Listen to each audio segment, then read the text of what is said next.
la page d'accueil a deux adresses. Donc, en fait, vous avez l'adresse voilà, classique, hein, je suppose que vous utilisez tous les jours. Et en fait, il y a index.php. Hop, qui charge la page. Donc il faudrait que la page d'accueil elle ait une seule adresse, tout simplement parce que ça divise. Enfin pour Google, c'est comme s'il y avait deux pages, mais pour du contenu identique. Donc c'est divisé entre guillemets par deux l'autorité. Donc il faudrait que la page d'accueil elle ait une seule page tout simplement. Alors je suis en train de tester avec et sans HTTPS. On va voir ce que ça donne. Donc la redirection avec et sans HTTPS se passe bien. Donc là, il n'y a pas de difficulté. Le seul défaut, effectivement, c'est qu'il faudrait en fait rediriger. Donc soit via HT-Access, soit via l'interface, je ne sais pas quelle est l'interface technique que vous avez derrière, rediriger tout simplement pour la page /index.php, la rediriger vers la page d'accueil du site internet. Enfin, vers l'adresse, cette adresse-là. Alors en gros, en résumé, quoi. Alors ensuite, deuxième chose que je voulais vous dire, c'est au niveau de votre menu. Parce qu'en fait, alors vous avez un menu en soi, bon voilà, entre guillemets, pourquoi pas. Bon, moi je suis quelqu'un qui suis qui suis de plus en plus contre les menus. Ah ben regardez, vous voyez là, accueil, je sais pas si vous le voyez en bas de mon écran, c'est bien marqué /index.php. Donc en plus, il y a des liens à l'intérieur du code qui renvoient vers la page index.php. Donc ça, il faudrait faire un peu la chasse à ces liens-là et supprimer cet index.php. Bon bref. Au niveau de votre menu, vous avez un menu avec des sous-menus. Alors, moi j'ai tendance de plus en plus à supprimer les menus. Moi je suis quelqu'un d'assez radical. Bon après il n'y a pas d'obligation, hein. Vous pouvez conserver un menu si vous le souhaitez. Si vous conservez un menu, en tout cas il faut le simplifier.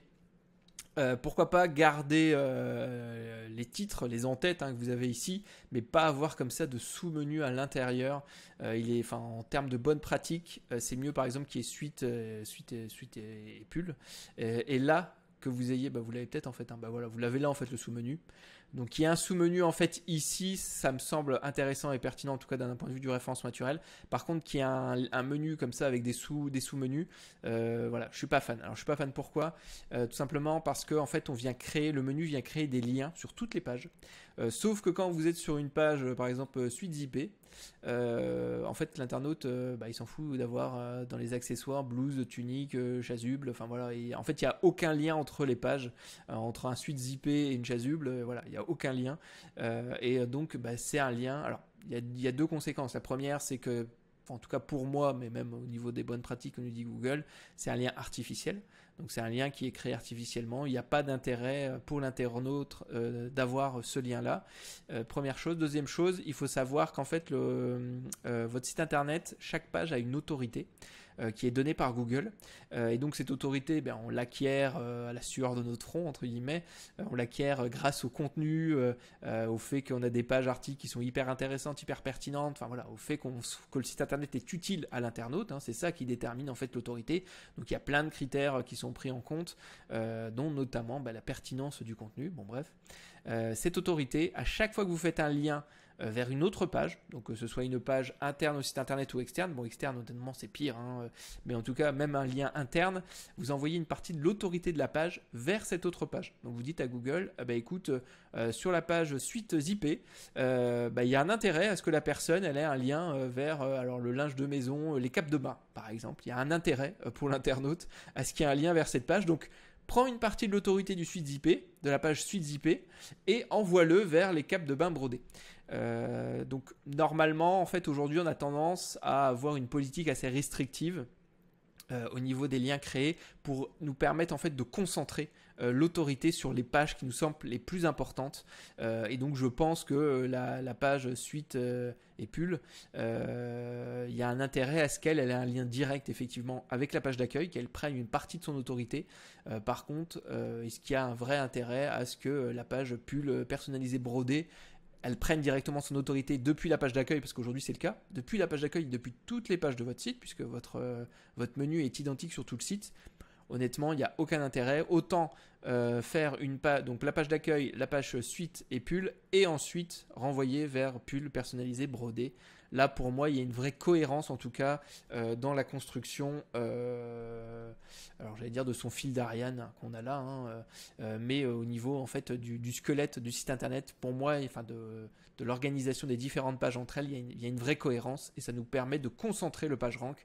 Et du coup, vous verrez que votre page suite et pull, elle aura une autorité supérieure parce qu'elle va concentrer davantage de PageRank et ça évitera comme ça de le dilapider. En fait, c'est comme si un peu on dilapidait l'argent sur toutes les pages du site internet alors qu'elles ne sont pas toutes importantes. Elles sont plus ou moins importantes selon ce qu'on souhaite pousser. Bon, bref, je termine cette parenthèse. Donc pour moi, il faudrait revoir effectivement au niveau du menu.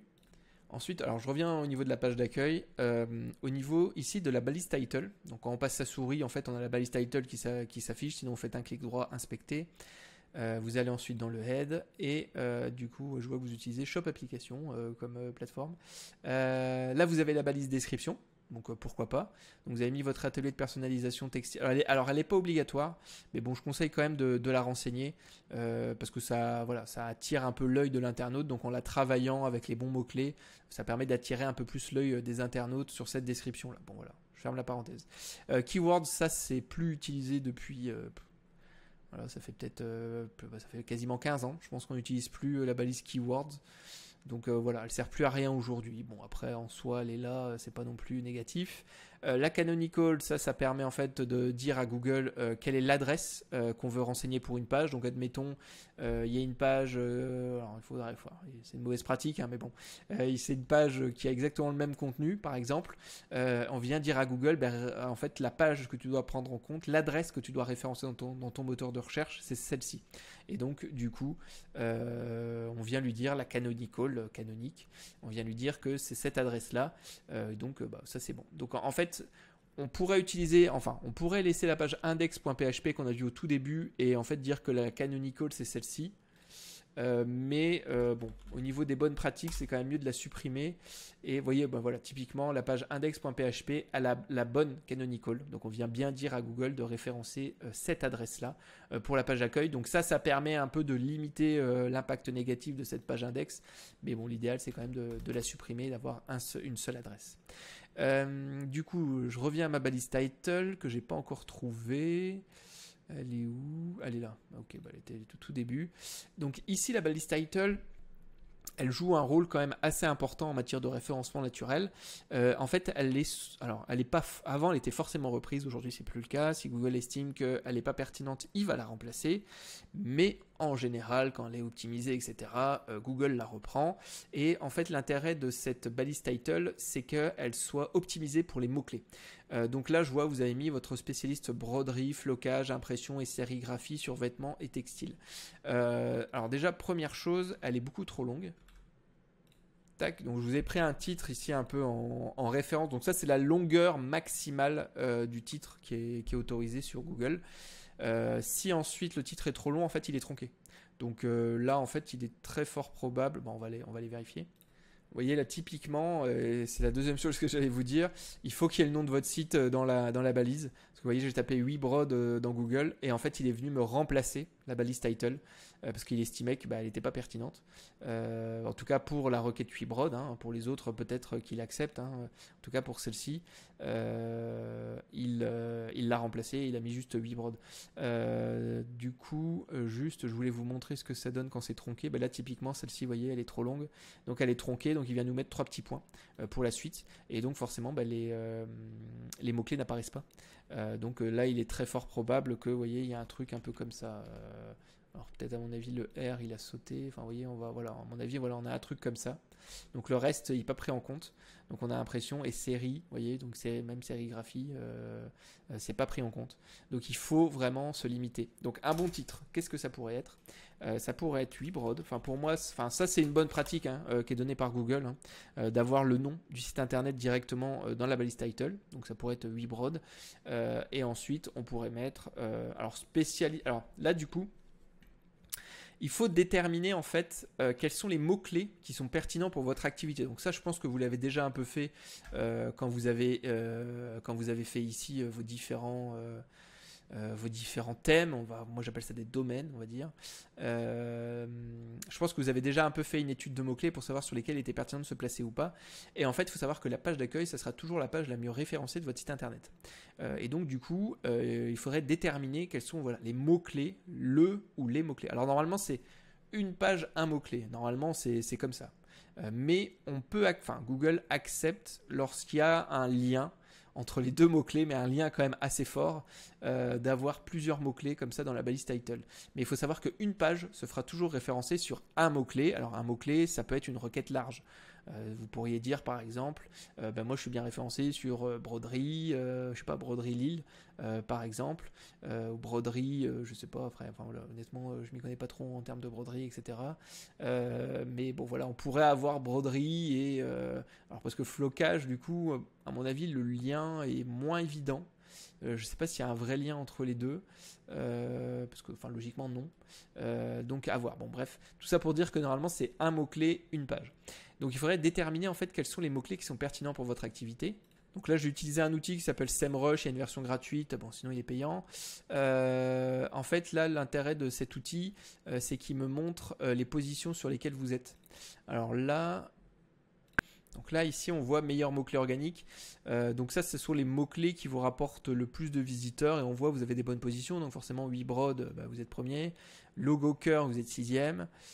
Serviette de table personnalisée, 5e, etc. Et ensuite, normalement, j'ai un autre onglet. Voilà. Ici, c'est potentiellement les mots-clés qui pourraient vous rapporter le plus de trafic, mais sur lesquels vous n'êtes pas forcément bien positionné. Donc on voit ici casquette personnalisée, vous êtes en 51e position et il y a à peu près 6600 recherches mensuelles, donc c'est des estimations qui sont plutôt basses. Normalement vous pouvez multiplier par 2 voire 3 en termes de volume. Doudoune légère femme, voilà, vous êtes 54e, bon, etc. Voilà, vous voyez un peu quai des bananes, je sais pas pourquoi vous êtes référencé là-dessus, 11e. Bon bref, le but ce serait de déterminer un peu quels sont les mots-clés sur lesquels il y aurait un vrai intérêt. Et donc vous avez SEMrush. Vous pouvez utiliser SEMrush en version gratuite, etc. Bon, je crois que c'est assez vite limité, il me semble, en version gratuite. Sinon, vous avez le planificateur de mots-clés de Google. Donc, c'est à l'intérieur de Google Ads. Bon, je sais pas, vous devez peut-être connaître déjà. Où vous avez du coup, donc là, j'ai repris en fait les mots-clés qu'il y avait dans votre balise title. Du coup, parce que j'ai estimé que c'était sur ces mots-clés-là que vous aviez l'intention de vous positionner. On voit que broderie, c'est recherché entre 10 et 100 000 fois par mois, avec une concurrence quand même qui est assez élevée. Ensuite, on a écusson, pareil, concurrence élevée, flocage, concurrence moyenne, personnalisation textile. Et donc là, alors en même temps, broderie, est-ce qu'on cherche une entreprise de broderie ? Ça, c'est pas sûr à 100%.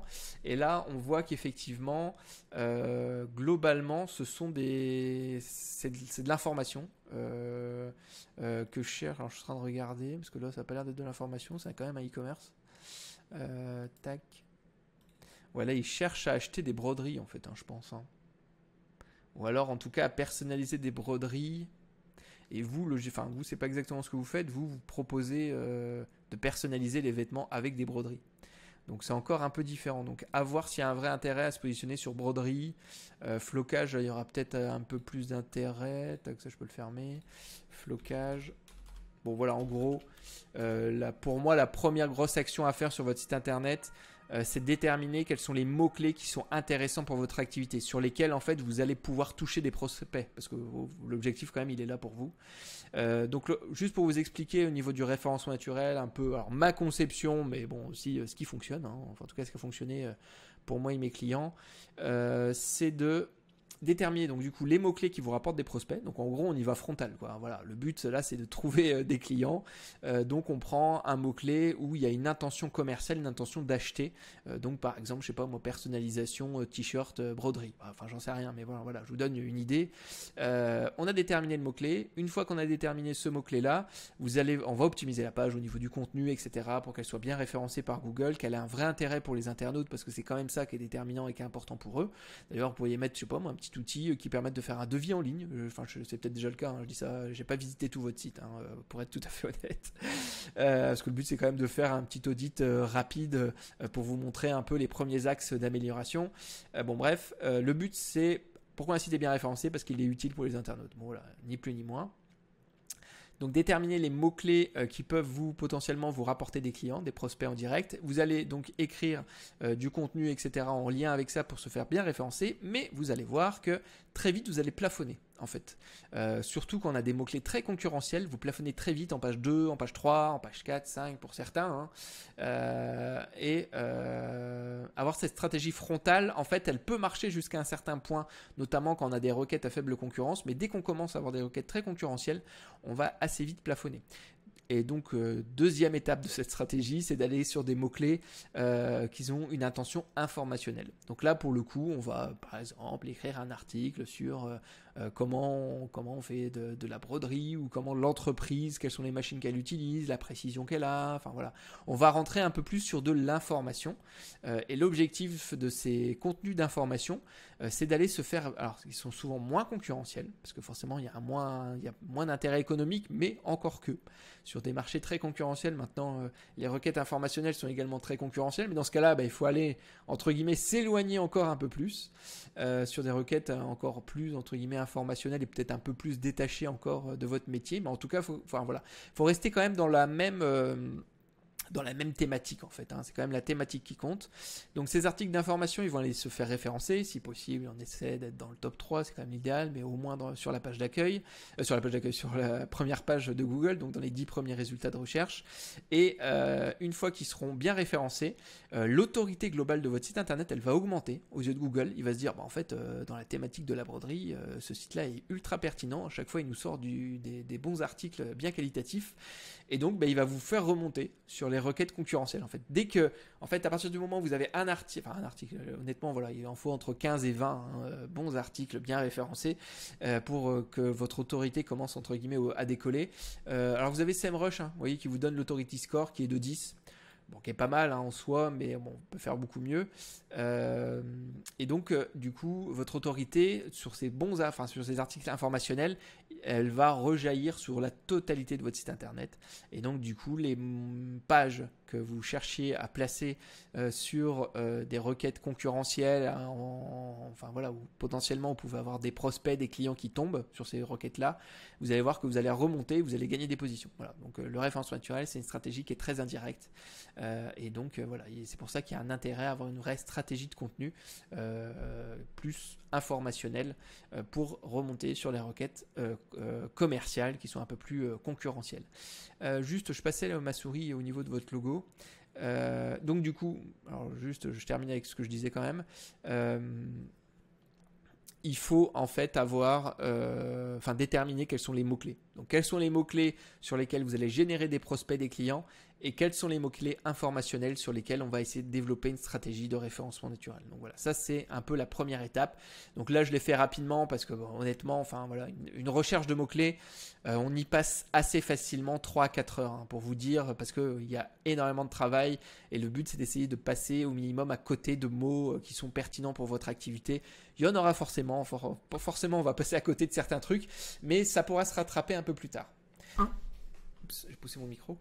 Ça pourra se rattraper un peu plus tard, donc en tout cas, essayez de ne pas se tromper sur la majorité des mots-clés qui sont pertinents pour votre activité. Et bien sûr, moi en gros, je fais une analyse de mots-clés et ensuite, vous me dites, oui, ça je veux pousser, ça non, je veux le mettre de côté pour l'instant. Enfin voilà, on priorise un peu les choses. Alors je vois que là, vous avez eu quand même le trafic qui a vachement augmenté. Je sais pas si vous êtes peut-être mis à rédiger des articles. On voit quand même que ça a pas mal augmenté. Bon là, on voit que ça a un peu diminué. En fait, Google a testé et puis il vous a renvoyé en bas, il vous l'a retesté. Bon voilà. Bon, c'est assez au niveau du référencement naturel, ces courbes-là, très honnêtement, sont assez classiques. À partir du moment où on casse pas, en gros, là on voit que globalement, en fait, là il y avait un support. Là, vous êtes encore au-dessus du support, donc en soi, ça ne veut pas dire que c'est négatif et ça ne veut pas dire que dans les prochains mois vous n'allez pas remonter, même si on voit que là vous avez quand même atteint un pic. Encore une fois, ça c'est des données, vous avez des données beaucoup plus précises, je suppose, avec Google Analytics ou autre. Là, c'est des estimations, mais on voit qu'en fait, vous avez vraiment atteint un pic le 24 mars et que globalement, là, on est plutôt en décroissance.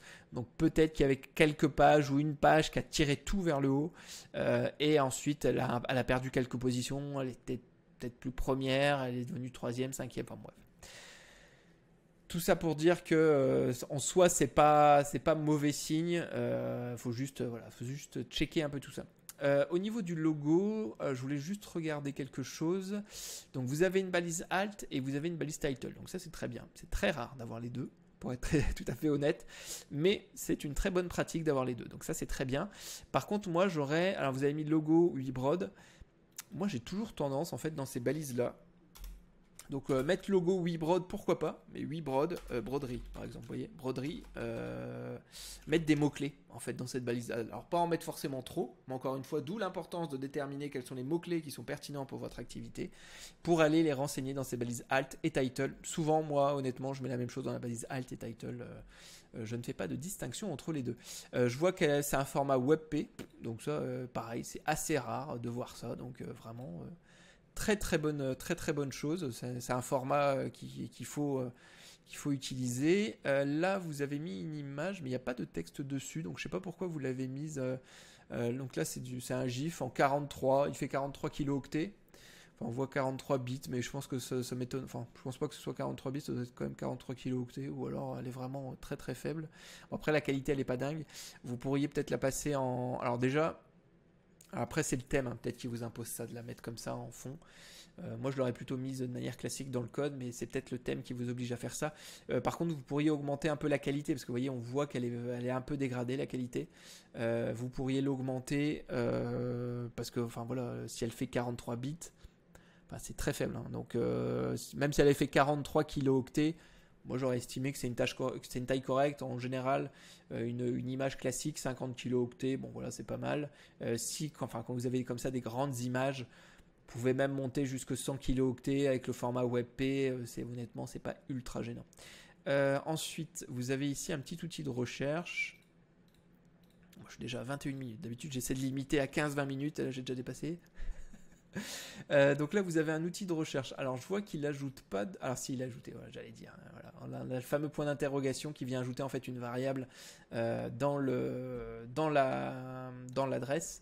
Donc ça c'est une pratique assez courante, hein. Voilà, c'est assez connu. Je veux juste vérifier moi que la page n'est pas en... Ah si. Donc ça par contre, les pages de recherche, il faut les basculer en noindex. Il ne faut jamais les mettre en index, tout simplement parce que l'adresse, on a vu qu'elle avait un point d'interrogation, et je suppose que la canonical n'existe pas, d'ailleurs, vous voyez. Donc en soi qu'elle existe ou pas, ça me gêne pas. C'est juste qu'en fait une page comme ça de recherche ne doit pas, surtout pas être indexée par Google, parce qu'en fait elle a un point d'interrogation, donc elle a une variable, donc c'est une adresse qui varie en fonction de et c'est normal, hein, en fonction de la recherche qu'effectue la personne, et Google n'aime pas avoir des points d'interrogation, enfin des variables dans les liens. Donc ça c'est typiquement, il faut juste, alors je sais pas si c'est possible de votre côté ou pas, mais il faut basculer ça en nofollow, donc vous pouvez le vérifier quand vous allez ici dans le head. Vous avez bien la balise ici robot, donc ça c'est à destination des moteurs de recherche, et ici normalement ça devrait être marqué no index en fait. Alors, je sais pas si j'ai dit no follow depuis tout à l'heure, mais c'est no index, hein. Parce que j'ai vu follow, donc je me suis peut-être emmêlé les pinceaux, mais du coup il faut mettre no index. Bon, voilà. Donc je retourne sur votre page d'accueil. Globalement sur votre page d'accueil, honnêtement il n'y a pas assez de contenu, il faut beaucoup plus de contenu. Ensuite il y a beaucoup trop de liens sur votre page d'accueil, enfin on l'a déjà vu au niveau du menu, hein. Donc là je vous dis exactement la même chose. Là il y a beaucoup trop de liens, il faut vraiment simplifier tout ça. Là vous avez mis inscription newsletters, ça c'est pas mal. Ici il y a des liens vers Facebook, Instagram, LinkedIn. Alors je sais pas pourquoi à chaque fois ça saute, à chaque fois que je lui demande d'inspecter. Donc là, ce lien-là, il n'est pas en nofollow. Donc il faudrait rajouter une petite balise. Hop. Donc normalement, ça, je pense que ça va être une case à cocher, hein, sur votre outil, quelque chose comme ça. Alors, en fait, ça vient ajouter une balise comme ça. Et là, c'est nofollow en fait, hein. On va essayer de pas faire de faute. Donc voilà, ça ajoute une balise nofollow. Donc à quoi elle sert? On dit tout simplement au moteur de recherche de ne pas suivre ce lien. Parce que en fait, à chaque fois que vous faites un lien, on en a parlé, hein, avant au niveau des menus, hein, lien externe, lien interne. Donc vous, les menus, forcément, c'est des liens internes à votre site. Là, vers Facebook, YouTube, etc., ce sont des liens externes. Et donc du coup, vous donnez une partie de votre autorité. Vous dites à Google, en fait, ces pages-là, elles sont ultra pertinentes. Donc donne-lui une partie de mon autorité. Donc sauf que Facebook et compagnie n'ont pas besoin de votre autorité. Et vous, votre autorité, on aimerait qu'elle reste sur votre site internet et notamment votre page d'accueil. Surtout que je suppose que ces liens sont présents sur toutes les pages. Si on prend la page voile, je suppose, parce que souvent quand c'est dans le footer, ouais, voilà, le footer en général il change pas, hein. C'est tout l'intérêt d'un footer, c'est qu'il soit le même sur toutes les pages. Donc là après on a les pages marques, mais c'est des pages, ça reste des liens internes. Mais en fait au final vous avez énormément de liens sur votre page d'accueil, donc ça c'est quelque chose, il faut essayer de limiter au maximum le nombre de liens. Donc là ici ouais, donc ok, bon on aurait aimé que ce soit cliquable, je sais pas, c'est peut-être cliquable, ouais c'est cliquable. Bon il y a des petits problèmes entre guillemets parce que vous voyez on est là, on aurait aimé, enfin vous voyez il faut venir chercher, bon c'est un peu, en fait c'est cliquable tout autour mais pas au centre. Donc ça à voir, à déterminer. Bon alors honnêtement je pourrais y passer des heures hein, sur les audits. Après là je vois que vous avez un lien vers shopapplication.com, donc pareil. Ça, c'est typiquement, enfin pour moi, c'est carrément un lien qu'il faut supprimer. Enfin, le Facebook, YouTube et compagnie, moi, enfin, j'ai tendance même à les supprimer. Bon, après, si vous voulez les garder, passez-les en nofollow. Mais moi, j'ai même tendance à les supprimer parce que tout simplement, une personne qui visite votre footer, elle se dit ah tiens, il y a Facebook, je vais dessus. Et ensuite, derrière, enfin, on peut faire le test avec moi, hein, mais derrière, il y aura en fait tout l'intérêt de Facebook, LinkedIn, Instagram et compagnie, c'est qu'ils restent après sur leur site web. Donc, ils vont pousser en fait des choses à afficher qui vont faire que la personne va avoir tendance à rester sur le site internet, enfin sur LinkedIn et compagnie. Et donc, elle oubliera que vous existez. Et en fait, c'est une personne, voilà, vous, entre guillemets, vous avez déjà eu du mal à ce qu'elle vienne sur votre site et vous la renvoyez entre guillemets vers un truc qui va la perdre. Alors je voulais juste regarder une dernière chose, donc voilà, bon, vous comprendrez qu'il y a quand même pas mal de choses à faire et notamment au niveau du contenu. Vous pourriez aussi faire des pages localisées, type broderie Lille, broderie Tourcoing, broderie Roubaix. Bon voilà, encore une fois, il faut déterminer quand même, la première étape, c'est déterminer quels sont les mots-clés qui sont pertinents pour votre activité. En soi, au niveau technique, il n'y a pas vraiment de limite sur... Alors, le problème c'est que j'ai plein de choses à dire, alors bon, c'est tout, j'avance. Là en fait vous avez un petit outil qui s'appelle Screaming Frog qui est gratuit jusqu'à 500 URL, donc vous êtes à 492 je crois, donc voilà, vous êtes tout juste limite, donc c'est parfait. Il va vous donner, donc là vous avez la vue d'ensemble et ici vous avez les petits problèmes techniques. Donc encore une fois, c'est pas un problème technique qui va faire que votre site sera mal référencé, c'est l'accumulation en fait qui pèse comme toujours. Ici en fait, il vient nous dire sécurité contenu mixte. C'est probablement que sur cette page-là, il doit y avoir une adresse quelque part qui est en HTTP et qui n'est pas en HTTPS. Donc ça, il faudra aller voir sur cette page-là et modifier l'adresse qui serait en HTTP. Enfin le lien qui est fait il y a un lien sur cette page qui est fait en HTTP et donc c'est ce qui vient nous dire qu'il y a un problème. Bon voilà. Ici ensuite, il n'a pas trouvé en fait, ça doit être une image je pense. Ouais. On voit qu'elle a un argument, une variable. Normalement on appelle ça plutôt des arguments que des variables d'ailleurs, avec un point d'interrogation et ça doit être l'ID de l'image je suppose. Peut-être c'est une question, c'est par rapport à des couleurs peut-être au niveau de c'est une casquette d'après ce que je vois, non, casquette, ouais. Donc ça il faudrait, ça doit être pareil, ça doit être un lien ou un truc comme ça.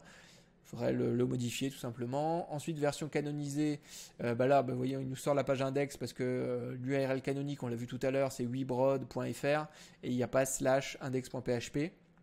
Donc cette page-là, elle a supprimé. Cette page-là, en fait, c'est pareil, elle doit avoir une mauvaise adresse canonique. Bon, voilà, je vous laisserai aller regarder, mais l'URL canonique ne doit pas être bonne. Ensuite, code réponse interne bloqué par robot.txt. Donc ça, c'est toutes les pages qui sont bloquées. Logiquement, donc en fait, le moteur de recherche, il va aller voir ce petit fichier robot.txt et donc il vient voir les pages. En fait, elles sont bloquées au référencement, toutes ces pages-là. Donc à voir si c'est fait exprès ou pas. Mais toutes ces pages, donc le panier qui soit bloqué, c'est normal. Les conditions, ça doit être les conditions générales de vente, je suppose. Bon, logiquement, on les laisse non bloquées. Mais bon, après, mais je dis ça, mais il y a plein de gens qui les bloquent. Hein. Mais bon, moi, j'ai plutôt tendance à les débloquer. La page contact, pareil, elle est bloquée. Bon, voilà, moi, j'ai tendance à la débloquer aussi. Bon, voilà, après, il y en a certains qui les bloquent.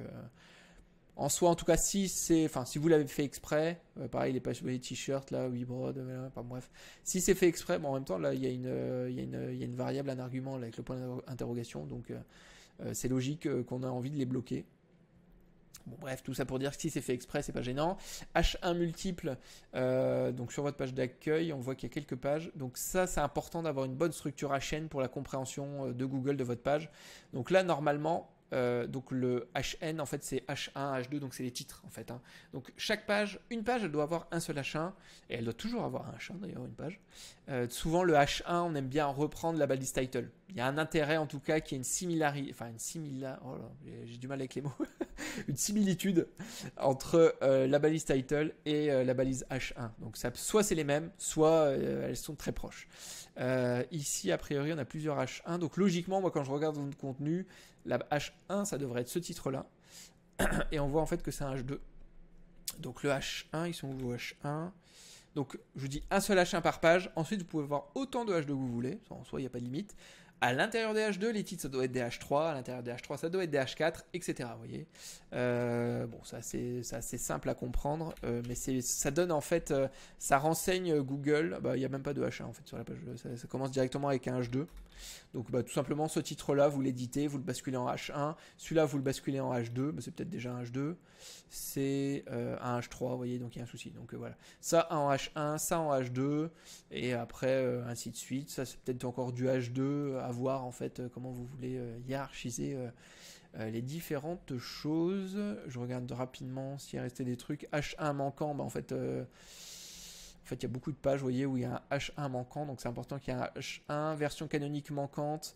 Bon voilà, c'est toutes les pages où il faut rajouter la balise canonical qu'on a vu tout à l'heure. Titre des pages, là il est trop long, donc il sera tronqué. Donc ça on l'a vu aussi tout à l'heure au niveau de la page d'accueil, mais pour les autres pages c'est pareil, il y a une longueur maximale pour le titre de vos pages. Titre des pages moins de 200 pixels, là c'est qu'il estime que c'est un peu trop court. Bon voilà, ouais, on voit, vous voyez, Bella, Canva, sac à personnaliser. On a plus de place, donc on pourrait avoir, oui, Brod, sac à personnaliser, et peut-être il y aurait d'autres mots-clés qui seraient pertinents, enfin en tout cas d'autres mots-clés similaires au sac personnalisé, puisque comme je vous ai dit, normalement c'est un mot-clé, une page. Là ici c'est une image qui serait trop importante, donc elle est en point PNG, donc il suffit souvent de la mettre au format WebP ou alors de diminuer sa taille au niveau des dimensions pour avoir quelque chose qui soit autour des 100 kilooctets. Titre des pages en doublon, donc ça c'est des pages qui sont similaires, mais bon je vois qu'à chaque fois c'est des pages qui n'ont pas l'air hyper intéressantes, mais bon c'est quand même important qu'il n'y ait pas trop de doublons là-dessus. Lien sortant nofollow, donc ça vous en avez quelques-uns a priori, des liens en nofollow. Et c'est des liens sortants, donc en soi, à voir un peu quel est le lien sortant interne. Les liens avec des attributs ne sont généralement pas suivis. Donc ça, en fait, il nous avertit, mais je suppose que vous, c'est fait exprès. Vous avez là, pour le coup, fait des liens externes avec des balises nofollow, donc ça, c'était très bien. Donc je voulais quand même, avant de terminer, je vous dis, on pourrait y passer des heures. Hein. Toujours quelque chose à améliorer sur un site internet. Votre fiche Google établissement, parce que ça c'est quand même important. Donc là vous cherchez à vous positionner sur broderie, flocage, sérigraphie, vêtements, textile à Lille. Alors déjà le à Lille Nord 59, vous pouvez le retirer, ça sert à rien. Enfin ça sert à rien, ça a servi à quelque chose à une époque, mais aujourd'hui c'est plus le cas. Google n'en tient plus compte. Et lui il va tenir compte de votre adresse. Donc honnêtement n'espérez pas. Alors je dis ça, mais ça dépend parce que en fait, s'il y a peu de monde, broderie, s'il y a peu de monde en fait sur la requête, il va quand même vous faire ressortir. Et là, on a broderie en or. Bon là, forcément, parce que comme je suis ici, il m'a pris un résultat à côté. Mais en fait, ouais, on en a quand même à côté. Hein. Si je tape broderie Lille dans Google, en fait, quand il y a très peu de monde autour de vous qui fait de la broderie, là, il peut y avoir un intérêt. Donc là, je vois que vous payez en Google Ads. Et là, vous voyez, vous n'apparaîtrez pas parce qu'en fait, il y en a en fait. Il y a des adresses à Lille qui font de la broderie.